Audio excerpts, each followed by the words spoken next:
In today's video, I'm going to teach you how to change AI models in Lovable. We'll walk through where model options live in your project and how to access them safely so you can manage them with confidence. First, start on the Lovable Home dashboard. Make sure you're in the correct workspace and that you have permission to manage cloud features for the project you're updating. From the dashboard, open all projects to see everything you have access to. This view is helpful when you manage multiple apps because it groups active work in one place and prevents you from adjusting the wrong environment. Next, open the specific project you want to configure. You'll land on the project area where different views are organized by tabs.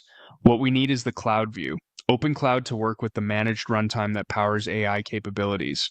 These settings are scoped to the project, so you won't affect other apps in your account.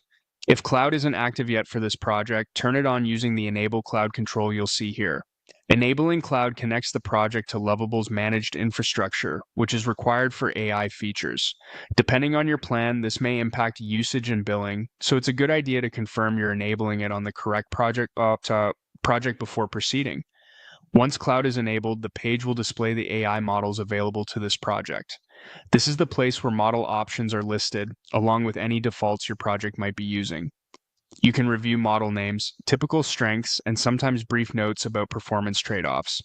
As a rule of thumb, lighter models respond faster and cost less, while larger models tend to be more accurate and better at complex reasoning. If you don't see the model you expect, remember that availability can vary by region, plan, or organization policies. Also check that you're viewing the right environment. Some teams expose different options for development and production.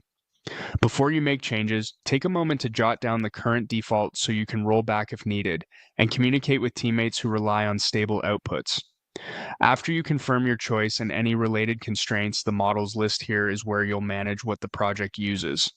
That's it. You went from the dashboard to all projects into your chosen project, enabled Cloud if needed, and reached the AI models area where model selection is managed. Thanks for watching, and I hope this helps you work confidently with models in Lovable.